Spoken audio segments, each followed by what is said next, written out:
a de la chance, on ne doit plus garder de distance entre nous. On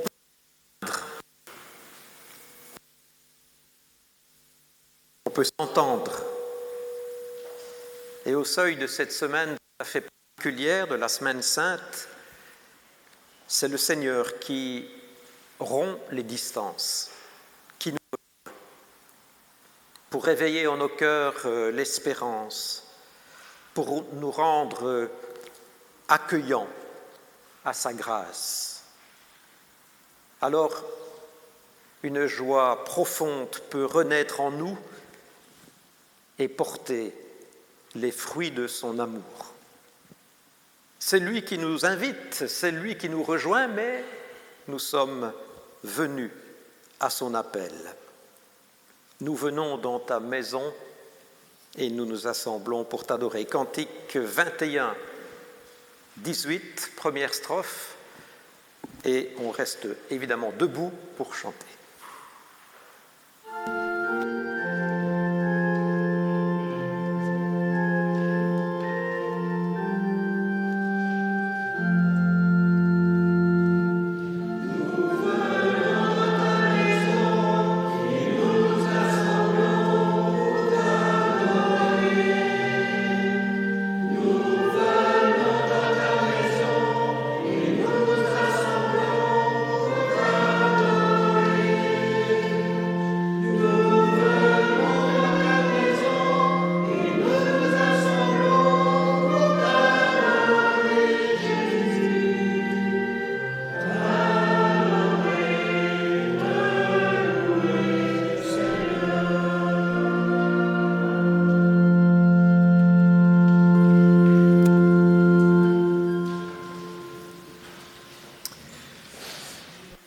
Écoutons une partie du psaume 48.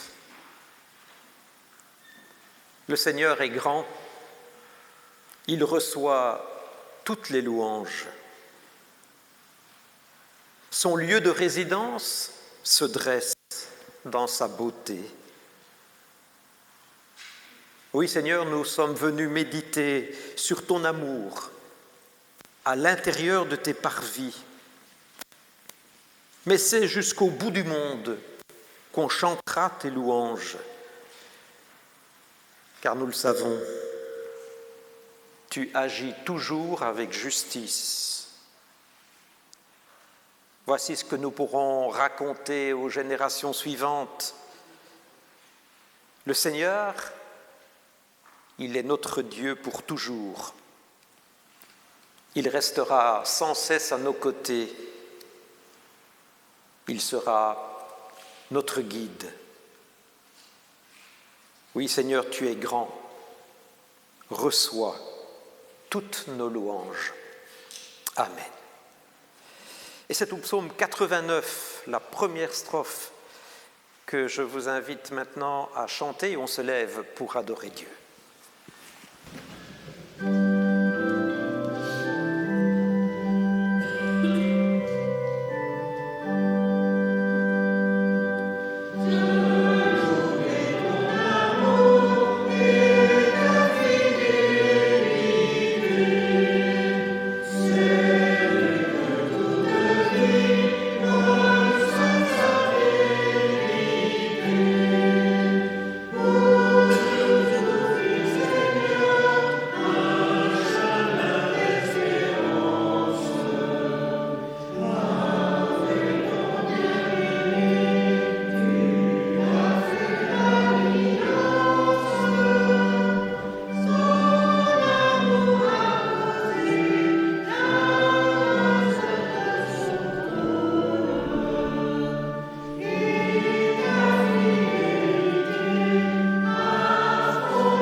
Le 46-10, première et cinquième strophe, c'est ce chant que je vous inviterai à entonner spontanément après nous être recueillis dans la prière. Je vous invite à prier.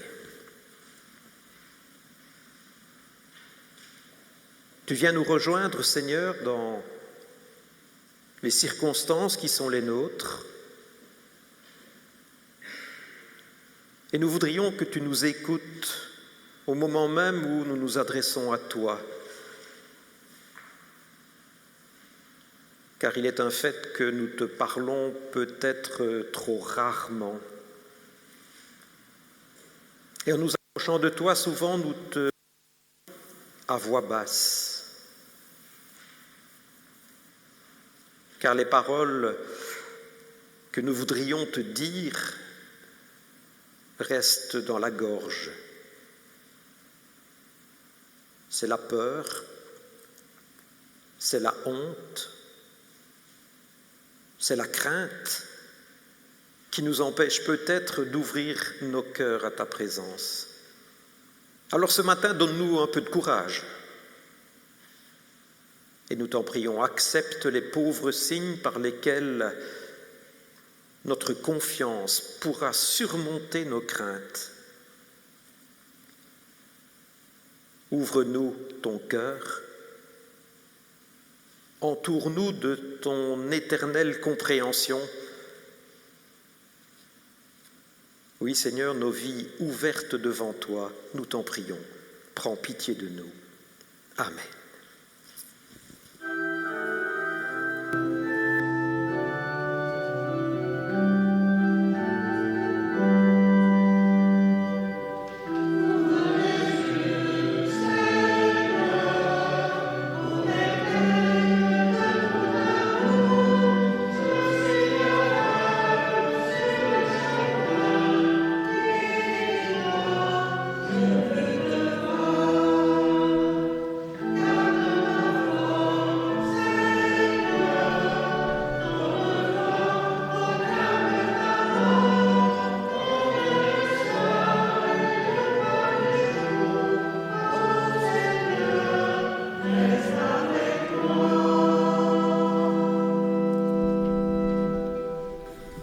Seigneur Jésus, tu n'as pas refusé l'enthousiasme des foules autrefois, même quand il se fondait sur des malentendus.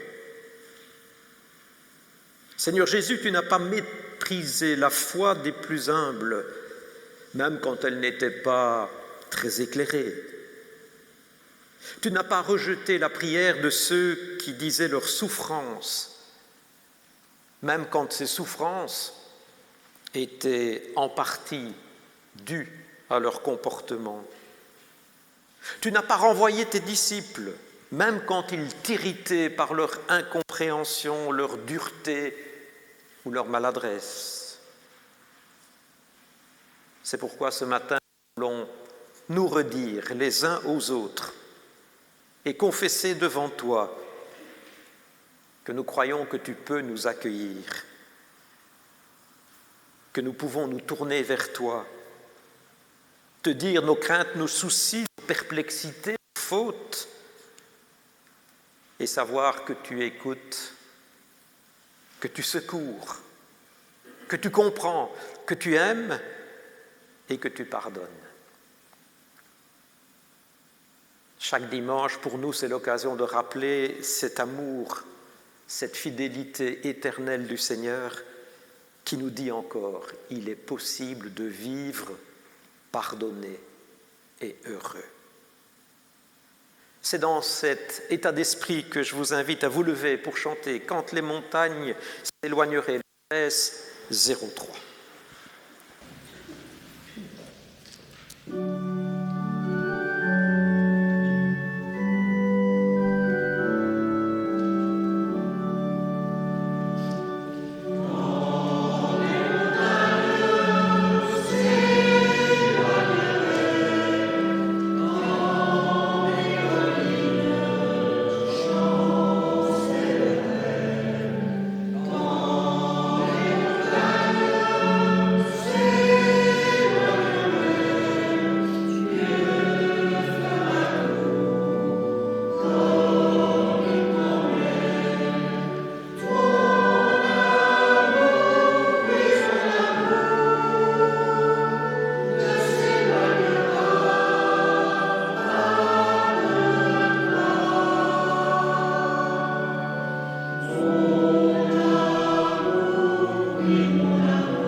Et c'est ensemble que nous allons confesser la foi. Le petit texte se trouve au verso du feuillet que vous avez reçu. Nous nous réunissons pour confesser la foi. Je crois en Dieu. Il arrache chaque être à la crainte et l'appelle à marcher malgré ses contradictions. Je crois en Jésus.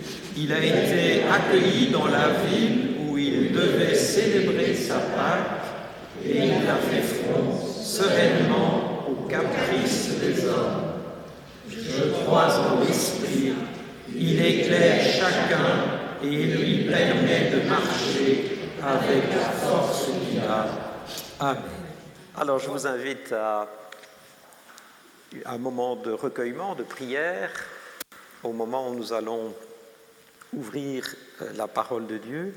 Et ce matin, j'ai choisi de ne pas séparer les lectures par un commentaire, mais nous allons lire les 3 textes avec une petite pause chantante au 64-05 entre les lectures. Je vous signale une petite erreur de ma part. Ce matin, j'ai été ébahi de constater que j'avais imprimé pour la 2e lecture un texte à rallonge qui nous ferait passer presque l'après-midi ici. Non, c'est une blague, mais c'est Philippiens 2, 6 à 11 et pas 6 à 21. Voilà. Nous allons prier et ensuite, avant d'écouter la première lecture, on chantera la première et la 5e strophe du 53-04. Ô Seigneur, dans mon cœur, je t'écoute. Nous voulons prier.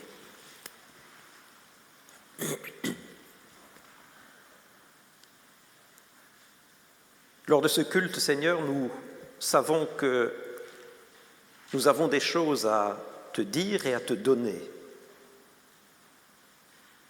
Il y a l'offrande des cœurs, il y a l'offrande matérielle, il y a les sourires à partager, il y a la joie à donner, il y a aussi une parole à écouter.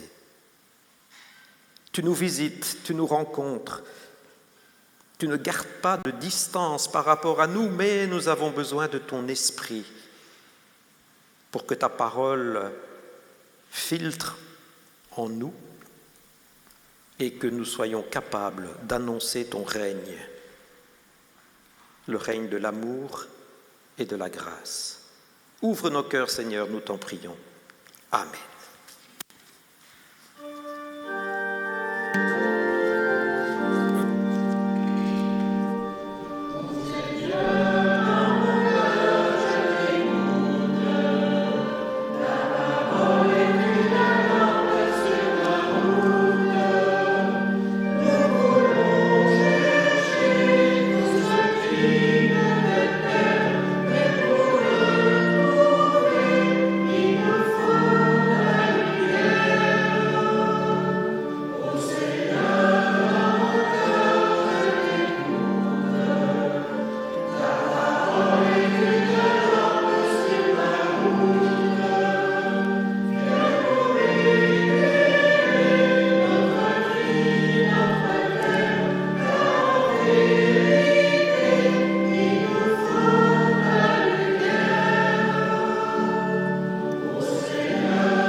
Écoutons la première lecture.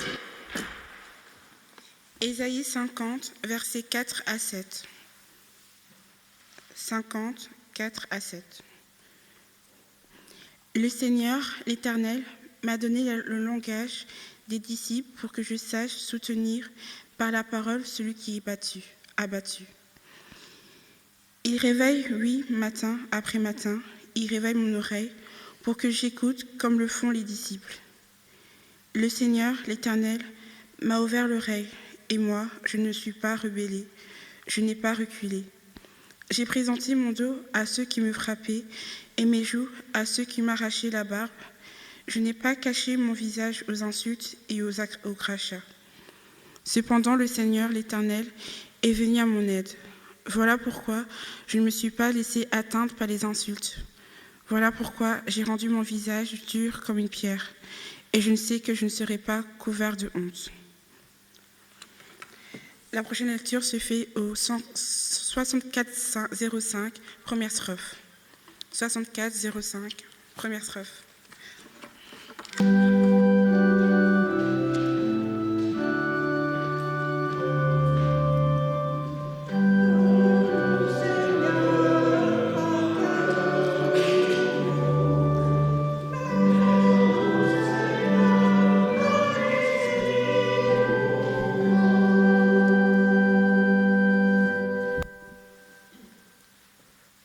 La seconde lecture se fera dans Philippiens chapitre 2, versets 6 à 21.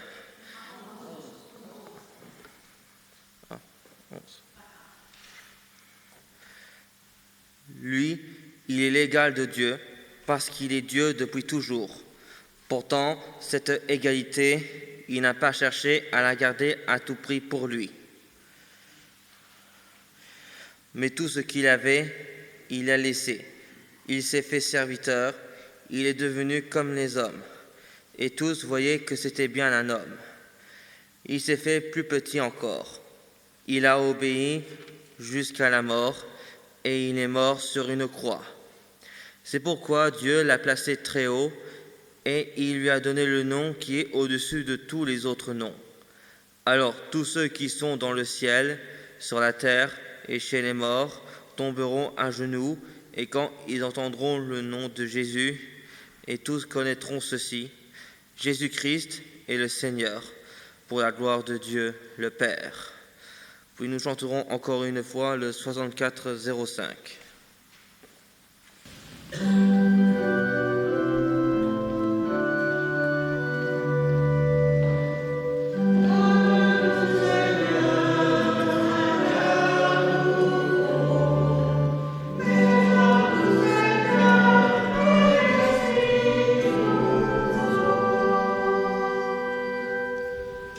Notre troisième lecture se fera dans l'évangile de Luc, au chapitre 19, les versets 28 à 40. Luc 19, 28 à 40. Après avoir dit cela, Jésus marcha devant la foule pour monter à Jérusalem. Lorsqu'il approcha de Bethphagée et de Bethanie, vers la colline appelée le mont des Oliviers, Jésus envoya 2 de ses disciples en leur disant « Allez au village qui est en face. Quand vous y serez entrés, vous trouverez un ânon attaché sur lequel personne n'est encore jamais monté. Détachez-le et amenez-le. Si quelqu'un vous demande « Pourquoi le détachez-vous ?» vous lui répondrez « Le Seigneur en a besoin. » Ceux qui étaient envoyés partirent et trouvèrent tout comme Jésus le leur avait dit. Comme ils détachaient l'ânon, les maîtres de l'animal leur dirent « Pourquoi détachez-vous l'ânon ?» Ils répondirent « Le Seigneur en a besoin. » Et ils amenèrent l'ânon à Jésus. Après avoir jeté leur manteau sur son dos, ils firent monter Jésus. À mesure qu'il avançait, les gens étendaient leurs vêtements sur le chemin. Déjà, il approchait de Jérusalem, vers la descente du mont des Oliviers. Alors toute la foule des disciples, remplis de joie, se mirent à adresser à haute voix des louanges à Dieu pour tous les miracles qu'ils avaient vus. Ils disaient « Béni soit le roi qui vient au nom du Seigneur, paix dans le ciel et gloire dans les lieux très hauts. » Du milieu de la foule, quelques pharisiens dirent à Jésus « Maître, reprends tes disciples. » Il répondit « Je vous le dis, si eux se taisent, les pierres crieront. »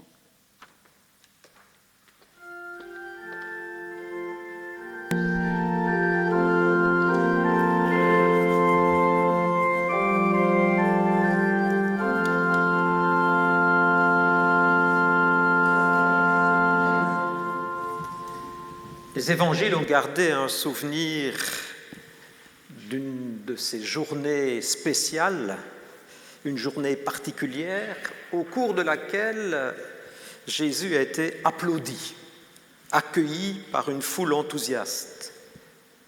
alors qu'il s'approchait de la confrontation finale avec les responsables religieux de Jérusalem. Une confrontation dont il savait qu'elle pourrait conduire à sa mort. Cet épisode de l'entrée de Jésus à Jérusalem résonne donc toujours tel un événement déclencheur, initiateur, qui nous propulse dans les derniers affrontements. Et cet événement, il est localisé dans les lieux. Jérusalem, Jésus vient de la Galilée, et tout de suite après l'entrée dans sa ville, il entre plus précisément dans le temple, et dans les évangiles synoptiques, c'est là qu'a lieu l'épisode des marchands chassés du temple, une purification du temple. Donc on voit qu'au niveau géographique, il y a comme une centralisation d'un événement qui aboutit à l'affrontement face à ceux qui se revendiquent de la religion pure de Dieu. Et cet événement, il est marqué aussi dans un temps particulier. On le sait, ce sont les derniers jours de sa vie, ce sont ses derniers enseignements, ce sont ses ultimes recommandations. C'est déjà, en quelque sorte, le début d'un testament spirituel. Et ce texte, que l'on peut donc recevoir comme l'entame dramatique d'un processus irréversible qui est fait d'une décision extrêmement radicale qui conduira à la mort, ce texte est ainsi décrit dans un axe espace-temps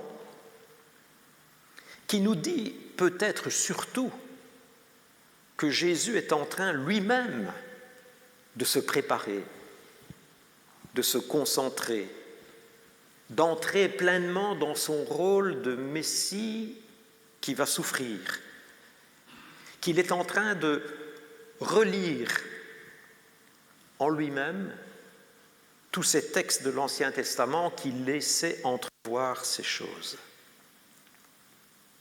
Mais nous, ce matin, culte des rameaux, fête des rameaux, nous lisons ce texte de l'arrivée de Jésus à Jérusalem sur le mode de l'entrée joyeuse.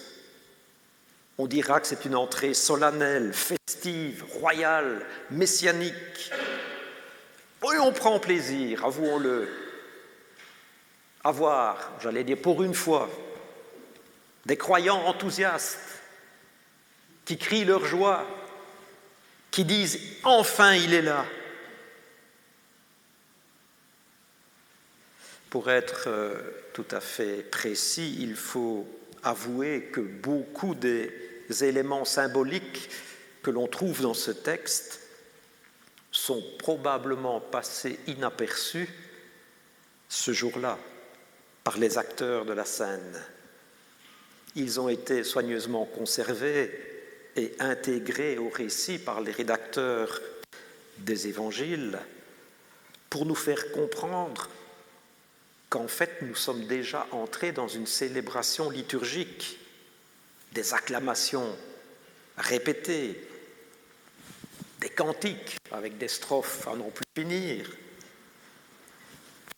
des paroles que l'on a par ailleurs en Église entendues à l'approche de Noël, au moment des fêtes de Noël. Il y a des mots qui résonnent de la même façon. Il y a la symbolique de la royauté manifestée par le petit âne sur lequel Jésus va monter. Il y a la symbolique du vêtement répandu sur le sol pour que le Seigneur ne foule pas un caillou qui pourrait le blesser. Nous avons donc, dans ce récit, accès à une double lecture, une double vision de l'événement, une vision plus dramatique, plus intériorisée par Jésus lui-même, et puis une vision plus joyeuse, plus festive, plus superficielle, qui est la lecture de l'Église traditionnellement. Et cela est voulu. Cela est voulu dans la mesure où ces textes nous font prendre conscience que nous allons entrer maintenant dans la Semaine Sainte et aller jusqu'au dimanche de Pâques dans un climat qui contient ces deux attitudes.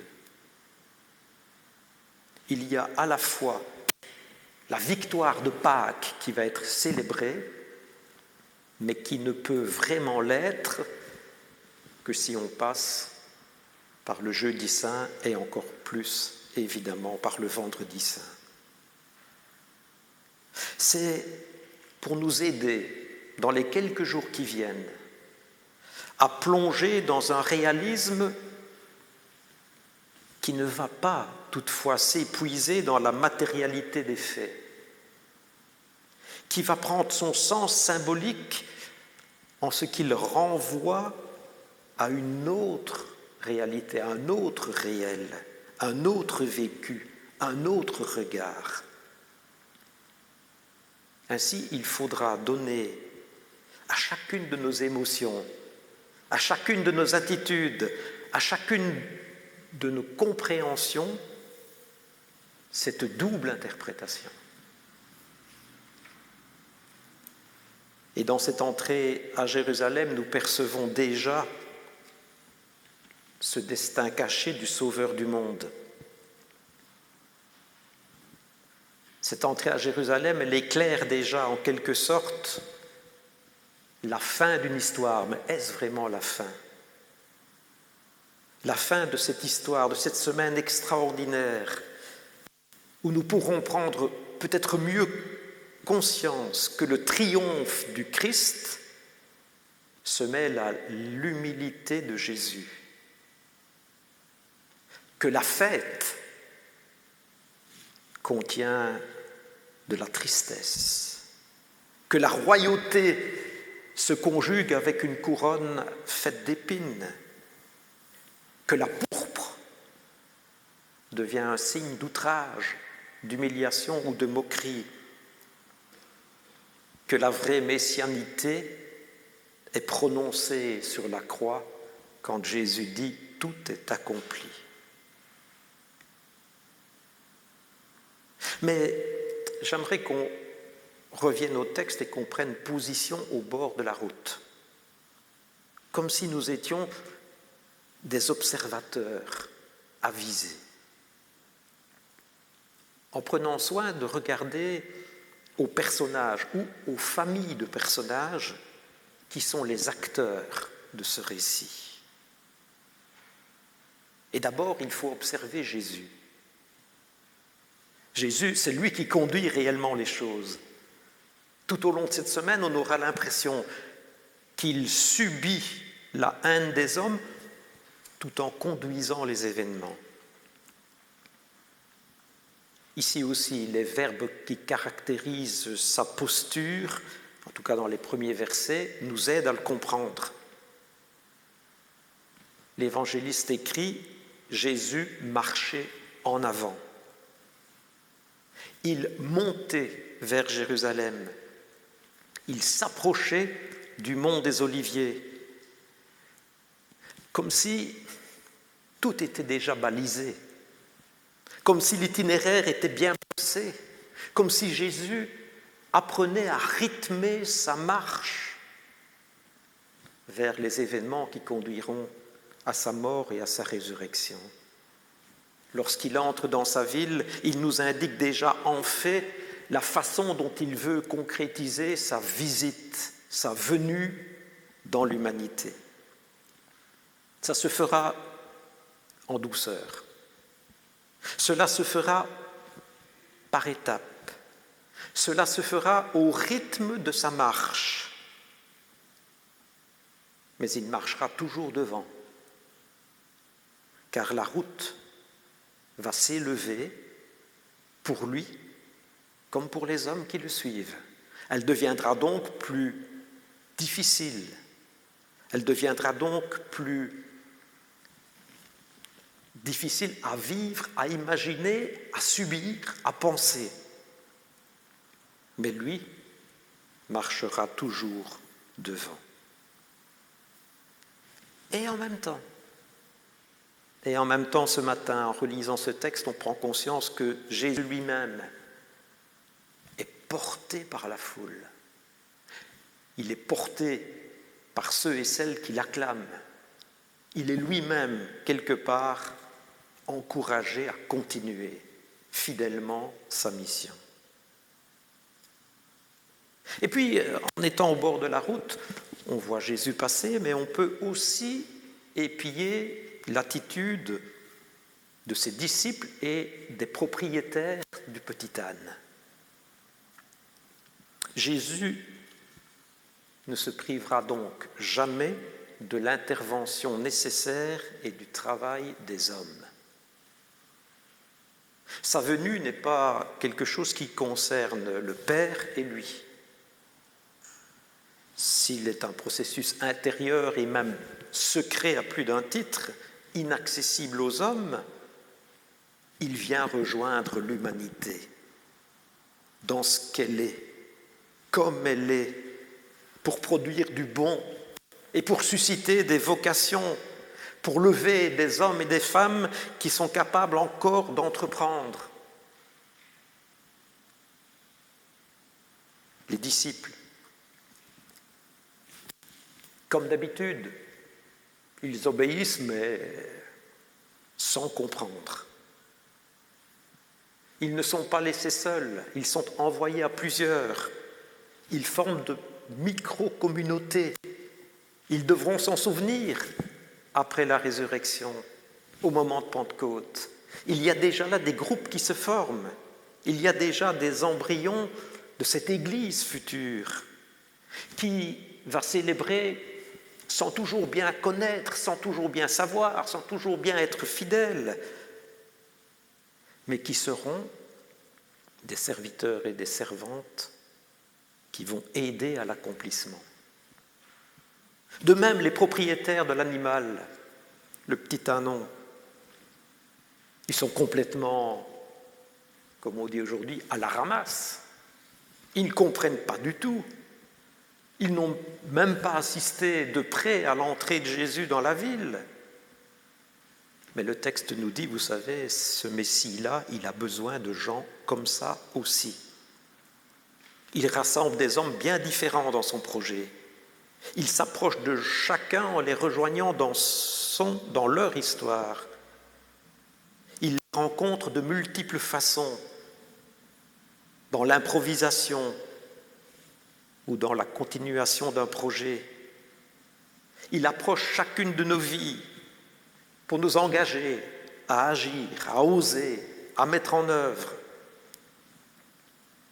qu'on comprenne ou qu'on ne comprenne pas, que l'on soit conscient ou très peu conscient, que l'on ait envie ou que l'on soit découragé, peu importe, ce matin encore, il nous dit « Je viens dans votre vie ». Et puis un troisième acteur de cette scène, c'est la foule. Ah, la foule. Elle acclame Jésus et on peut penser que, au moins pendant un court instant, ça lui a fait plaisir. Pendant un court instant,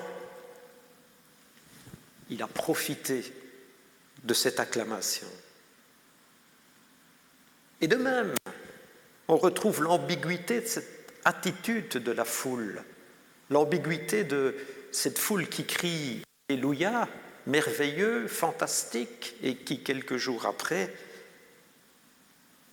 sera une caisse de résonance, un déclencheur, un catalyseur de sentiments tout à fait négatifs qui vont véhiculer mensonges, injustice, catastrophe, ignominie. Mais pour l'heure, elle chante, elle prie, elle est heureuse. Et c'est avec beaucoup d'assurance et d'aplomb et de joie que Jésus dira « il ne faut pas les faire taire ». Ce qu'ils disent et ce qu'ils crient vers le ciel, ce qu'ils invoquent, ce qu'ils veulent bénir, il faut le laisser se dérouler, s'entendre, s'écouter. Il y viendra un temps pour rectifier les choses, il y aura un temps pour revendiquer, un temps pour se taire et ne plus rien demander. Il y a un temps où l'on apprend qu'il faut arrêter nos exigences. Mais il est aujourd'hui ce temps de la foi. Fragile, certes, versatile, bien sûr, mais le temps d'une foi joyeuse, partagée, enthousiaste. Cette image que le cri d'adoration des hommes monte depuis la terre des hommes. Et enfin, je termine par les pharisiens. Ah, voilà un groupe que nous connaissons bien à la lecture des évangiles. Jésus s'approche, eux, ils s'éloignent. Le texte précise que c'est du milieu de la foule qu'ils font des remarques désobligeantes et qu'ils demandent à Jésus de faire taire ceux qui l'acclament ainsi.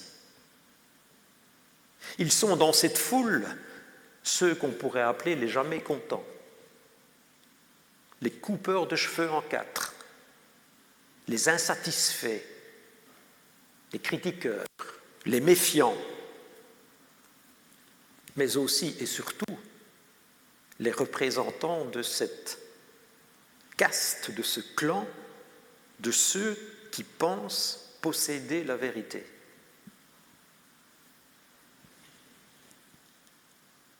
Et ceux-là, ils veulent toujours faire taire Jésus. Même si aujourd'hui ce sont les adorateurs qu'ils veulent empêcher de parler. Mais bientôt demain, ils croiront avoir réussi en criant « Crucifie », c'est-à-dire ce Jésus ne parlera plus jamais. Ce matin donc, le Christ s'approche de chacun de nous. Peut-être avons-nous ce sentiment en nous ce matin d'une joie renouvelée, d'un partage retrouvé, d'une envie de dire notre foi, notre bonheur. Ou peut-être au contraire, sommes-nous, et je dirais à la fois en même temps, dans le questionnement, dans la tristesse, dans ces émotions et ces sentiments un peu négatifs qui font que la joie exprimée va se trouver ternie. N'oubliez pas que cette semaine, nous fêterons alternativement le vendredi saint et le dimanche de Pâques. Il y a toujours ça dans notre vie et il y a toujours ça dans la révélation du Christ. Une joie qui n'est pas feinte et une mort qui se transforme en résurrection.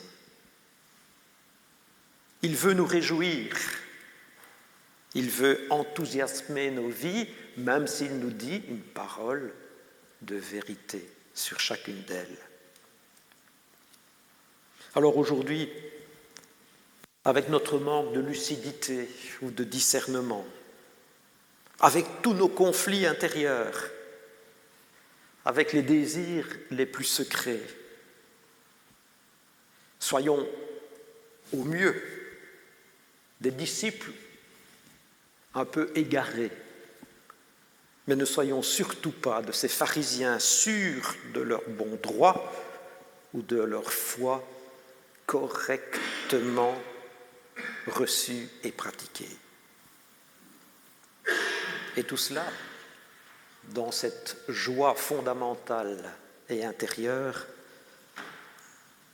de cette merveilleuse image de ce Jésus qui vient ici réduire la distance qui nous sépare et de lui et qui nous sépare chacun les uns des autres. Amen.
prions les uns pour les autres.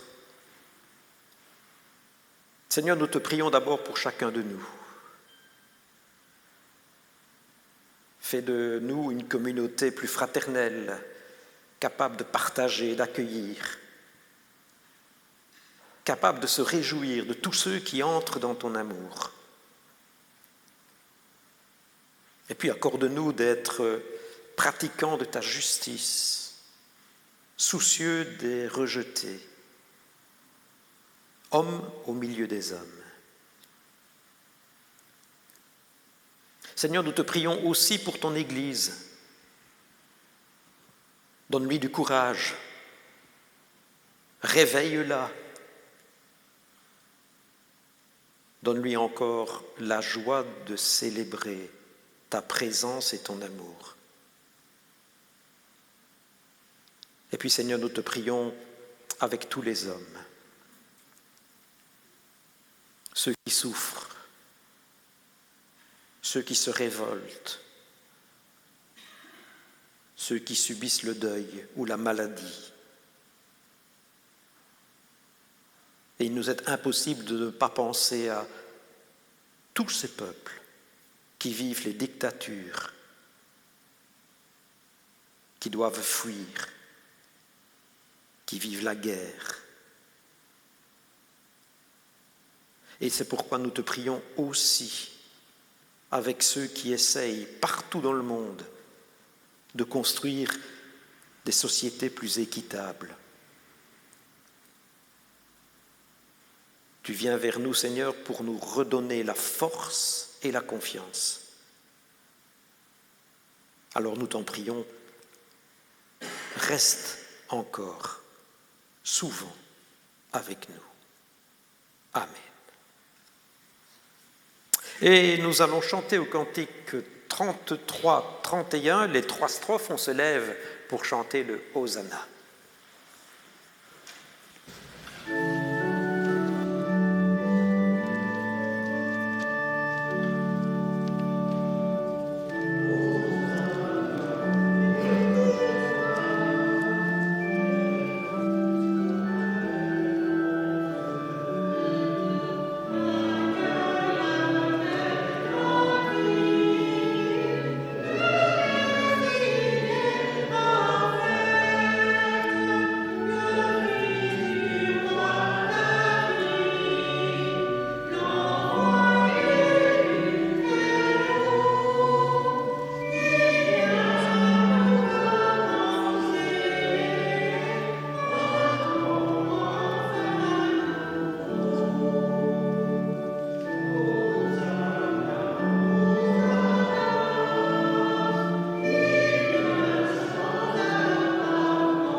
J'invite les membres du consistoire qui sont de service aujourd'hui pour la liturgie de la Seine à me rejoindre.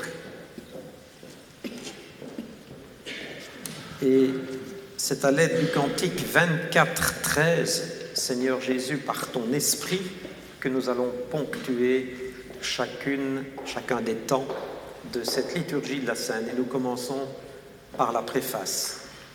Nous élevons nos cœurs vers le Seigneur pour lui rendre gloire.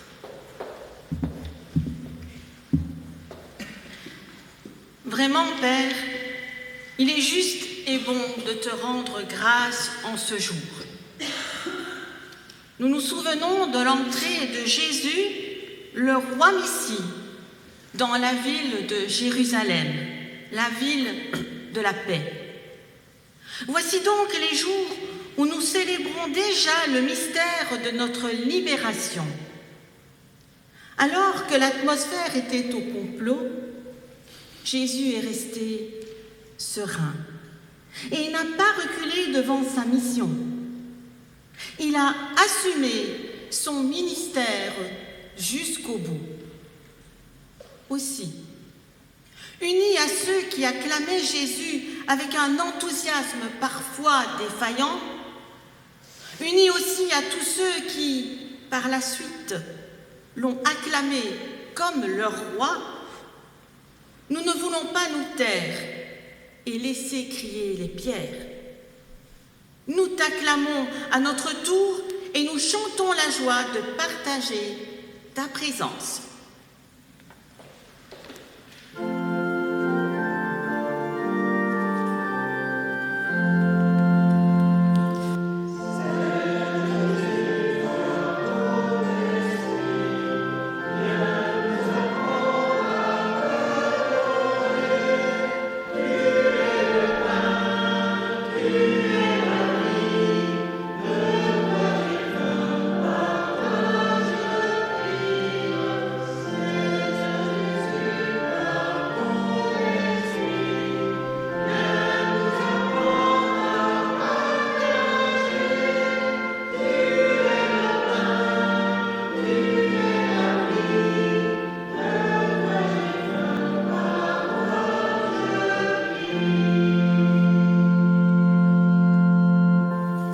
Au moment où il allait célébrer la Pâque, le jour de la libération, de la liberté, du salut de Dieu, le jour où il célébrait cela avec ses disciples, il prit le pain, il leur donna en disant « Prenez, mangez, ceci est mon corps livré pour vous ». Et de même, il présenta la coupe en disant « Buvez-en tous, ceci est le sang de l'alliance nouvelle qui est répandu pour le pardon de la multitude. Vous ferez ceci en mémoire de moi. »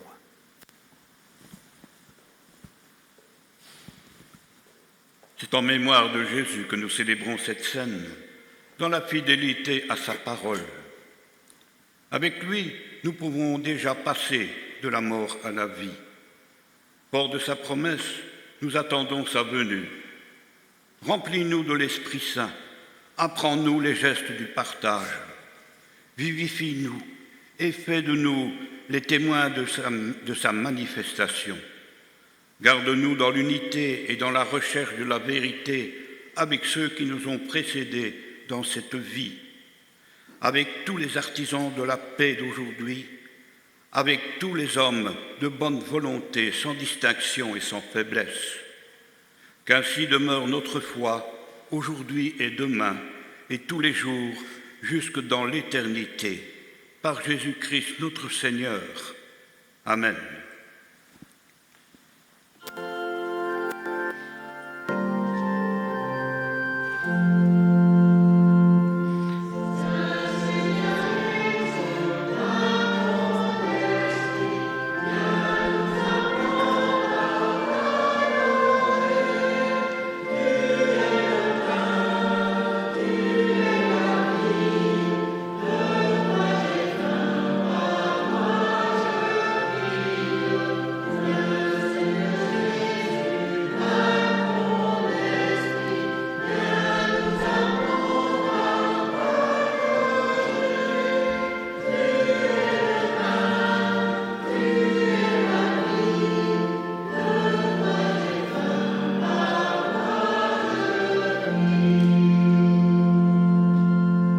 Ce pain que nous rompons, c'est la communion au corps de notre Seigneur Jésus-Christ. Ces coupes de bénédiction pour lesquelles nous rendons grâce, c'est la communion au sang de notre Seigneur Jésus-Christ. Ce pain et ce vin, les disciples n'en ont pas compris tout à fait le sens le jour de l'institution. Ils ont mis du temps, comme nous, car ce pain et ce vin, avouons-le, il n'aura pas la même saveur ce dimanche que les dimanches précédents ou que les dimanches qui viendront. C'est preuve que Jésus nous rejoint aujourd'hui, là où nous sommes, dans la situation où nous sommes, avec les sentiments qui, en nous, nous permettent néanmoins de le reconnaître, de le recevoir et de l'adorer. C'est lui qui vous invite. Venez, puisque tout est prêt. N'ayons pas peur de crier vers le ciel et de prier comme le Seigneur Jésus l'enseignait à ses disciples lorsqu'il nous apprend à dire « Notre Père qui es aux cieux, que ton nom soit sanctifié, que ton règne vienne, que ta volonté soit faite sur la terre comme au ciel. Donne-nous aujourd'hui notre pain de ce jour. Pardonne-nous nos offenses, comme nous pardonnons aussi à ceux qui nous ont offensés. Et ne nous laisse pas en tentation, mais délivre-nous du mal. Car c'est à toi qu'appartiennent le règne, la puissance et la gloire pour les siècles des siècles. Amen. Nous regagnons nos places dans la joie et la force de notre Dieu. Il y a bien sûr du café après le culte. Et comme la semaine passée, je vous dirai, pour certaines dates, les activités habituelles, aux heures habituelles, les gens qui y participent savent ce que je dis. Par contre, il y a d'autres dates, bien sûr. N'oubliez pas que ce 14 avril, jeudi saint, culte à 19h, liturgie préparée par la diaconie. Le lendemain, le 15 avril, vendredi saint, culte préparé par les trois coups, toujours à 19h. Et bien sûr, le culte de Pâques, dimanche à 10h30. Le 16 avril, nous aurons une réunion de préparation pour le 150e. Les gens qui sont concernés connaissent, parce que je n'ai pas mes annonces, donc je dis ça de mémoire, il faut le faire, n'est-ce pas? Donc je ne dis pas l'heure, je ne sais plus l'heure, c'est pas grave. De notre 150e anniversaire de la communauté. Le 22 mai, à 15h, assemblée d'église annuelle. Le 26 mai, pour ceux qui sont intéressés, il y a le RANA, le Rassemblement National, Profest, comme on l'appelle maintenant, à Namur. C'est le jour de l'Ascension. Ceux qui sont intéressés vont revoir l'affiche qui est dans la salle. Et d'ailleurs, il y a d'autres aussi affiches dans la salle et d'autres indications qu'il faut aller voir quand vous ne savez plus, comme moi. Et j'invite le CA à se réunir après le culte. Je n'ai plus d'autres annonces. Je ne vous annonce pas les troncs, à moins que Martine les sache de mémoire, parce que je les ai oubliés, donc je ne les ai pas notés.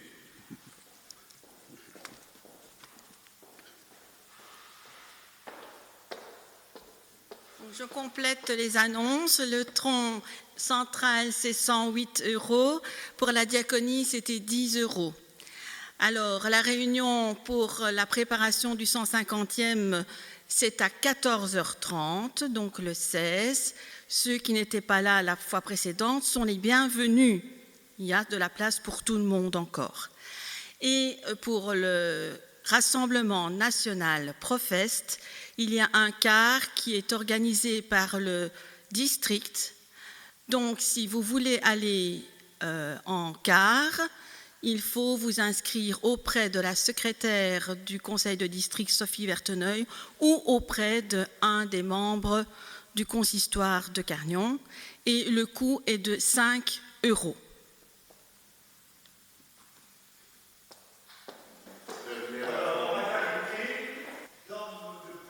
De cette communauté, je tiens à remercier au nom de la communauté notre ancien pasteur Jean-Paul Lecomte d'être venu nous visiter et de nous conduire dans le culte du dimanche des rameaux.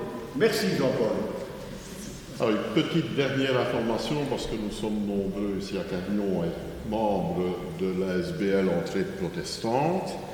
L'Assemblée Générale, puisqu'on vient me le demander maintenant, l'Assemblée Générale de l'Entraide cette année aura lieu le samedi 28 mai à 15h dans la résidence de service dans la salle Vernier, à Blaugy. Je suis très heureux de vous revoir et de célébrer en votre compagnie. C'est toujours un plaisir. Et merci Jean-Pierre de ne pas avoir dit le vieux pasteur, mais l'ancien.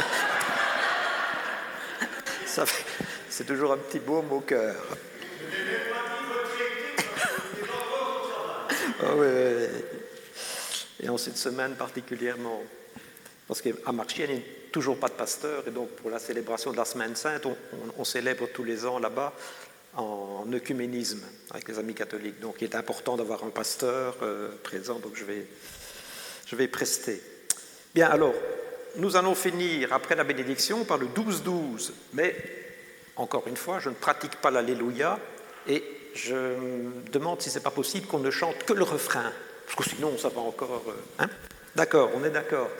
Notre Dieu délivrance, uniquement les 3 premières portées. On se lève pour la bénédiction. Nous avons été nourris de son pain. Nous avons été réjouis par son vin. Il faut maintenant entamer cette semaine qui vient en le suivant, lui, Jésus, jusqu'au bout. Mais nous marcherons avec la force qui est en nous et on s'apercevra qu'en fait, elle nous vient de lui, car il sera, aujourd'hui et demain, notre amour et notre force. Allons en paix, il vient nous visiter. Amen.